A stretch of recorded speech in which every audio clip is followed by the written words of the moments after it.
Yung mga basura dito kabayan, no? Yan. Yung mga nagtitinda dito ng vendors. Nasa yung may-ari nito, boss? Wala? Ah, yan. Tatanggalin mo namin eh. Mga pera eh. Wala ka kumali.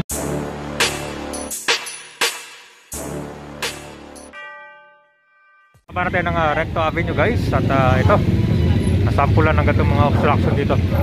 Ito ay papunta na sa may Delpan Street. Ito, upuan na gato. Ang dami mga obstructions dito. Kita nyo itong mga bahay dito. Yan, mga tirahan ito, ginagawa na ng parkingan.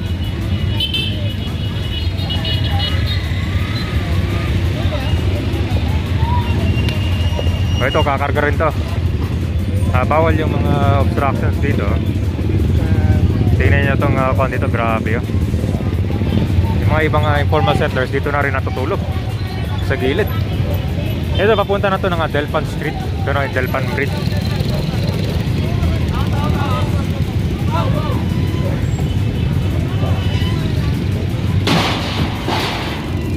Yung mga basura dito kabayan, no? Yan. Yung mga nagtitinda dito ng vendors, dito na rin iniiwan yung mga basura. Yan. So ito ipapasok na nila para hindi masisira.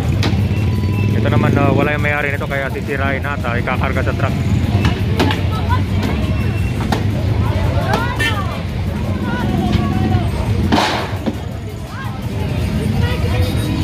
Nasa yung may-ari nito, boss? Wala? Ah, yan. Tatanggalin na ako. Ah, yan. So ipapasok na nila itong motor dito.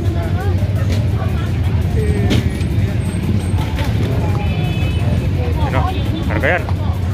Papasok yan sa bahay.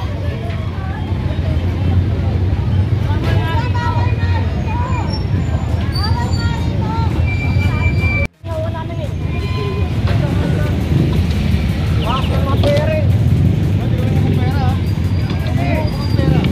Wala ka kumali.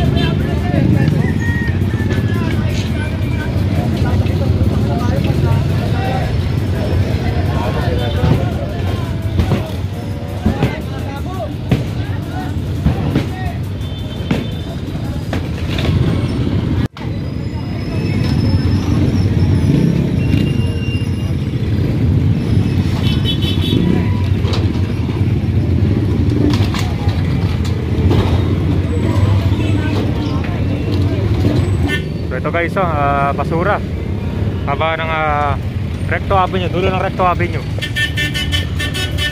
Ito, kakarga na to. Pati yung mga kariton dito lang iniiwan.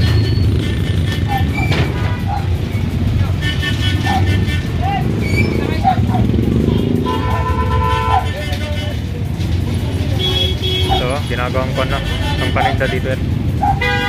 Tignan nyo naman itong mga kabundok na basura iniwan dito.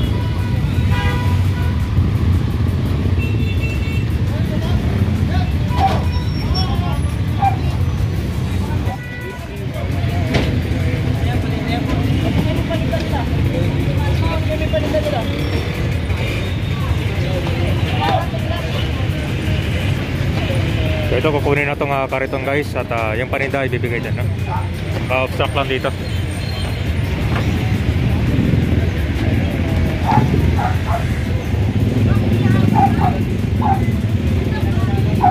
So ito, kakarga na to sa truck guys. Ang dami. Bali puro itong mga kahoy. Itong mga kuha naman guys, mga kahoy na to galing dito sa barracks. Pero kasi barracks yung dati ginagawa nila para pang ginagawa nilang tinda ng mga vendors. Kaya lang pag sinira na, dito lang nila iniwan yung basura. Yan na. Matagal siya nakatambak dito kasi madami ng termites, so yung tinatawag na inaanay na. Sa laman naman ito, puro bato yung sasapa.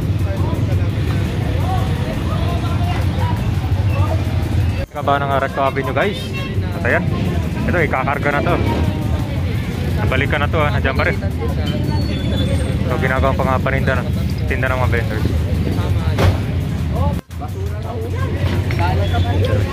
So ganito yung itsura sa pan guys. Ganito katindi at ka-obstruct yung mga pan dito, mga gamit. Yeah.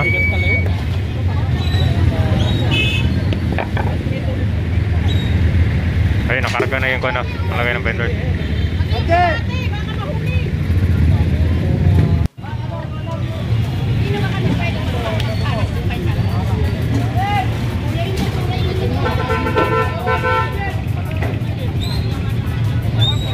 pinapapasok na yung mga titinda ng tube.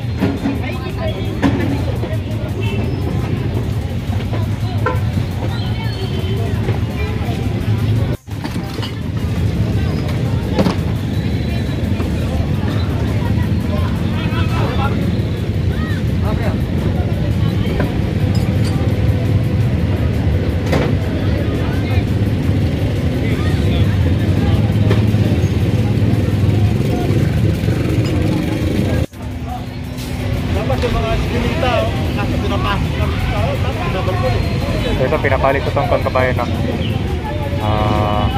lagay ng aso, no? Kasi naka-obstruct dito.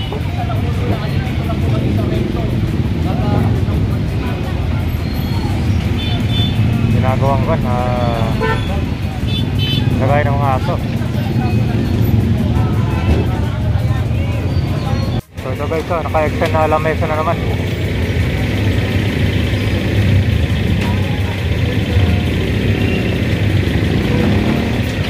So, kukunin na yung lamesa. Ginagawa nilang panglagay ng kanyang panita.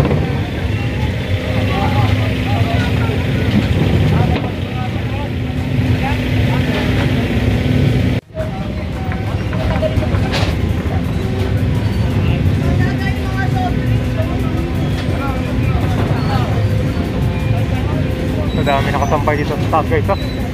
Yan, mga damit dito nilalagay.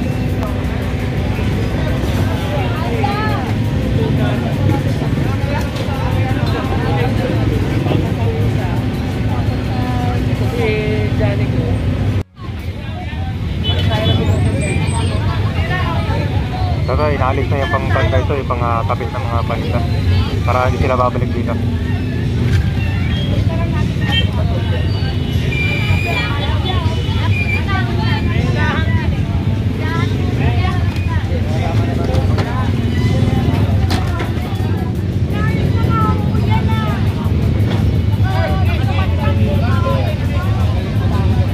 Ito guys, alisin na rin to. Ito yun nga chairman ni gusto ni chairman guys, yun niya Arboleda. Ito ay barangay 12 Zone 2 District 1.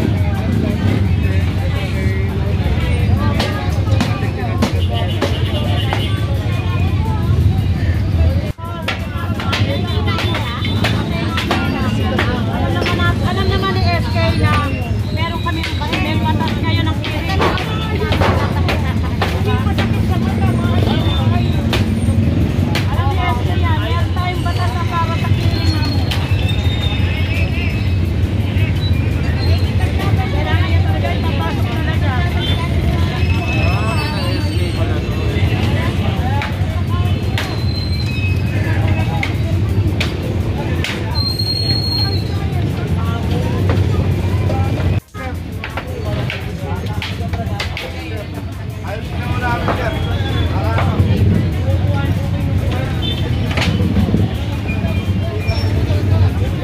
So ito pala kabayan, no? Ito mga bahay dito ay mga squatter, no? Kasi ito po ay government property po ito.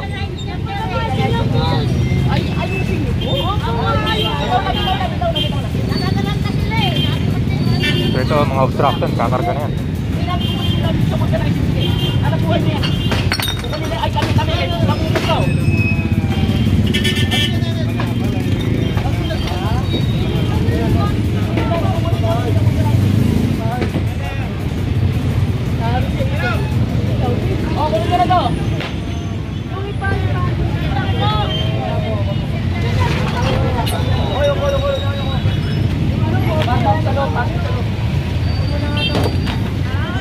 So ito guys, ginagawa nilang vulcanizing area dito, kaya kukunin na yan. Sige, tanggalin mo na yan. Tanggalin mo. Baka makarga ba yan? Ayan, tanggalin nyo na yan, ma'am. Ha? Baka nang kan, maso. Ah. Sige, sige.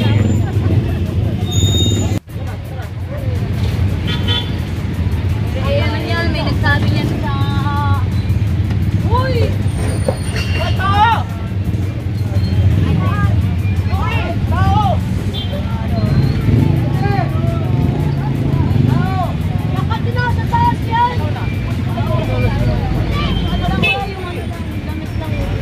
Pagdaan niyo po muna yung mga nagtatrabaho.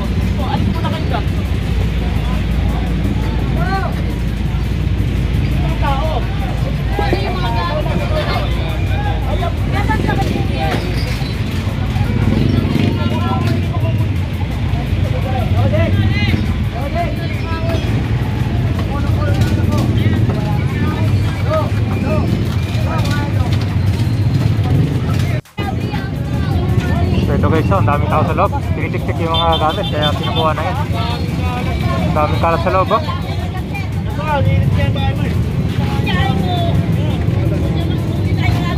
Yan o, mga guys, ang vulcanizing.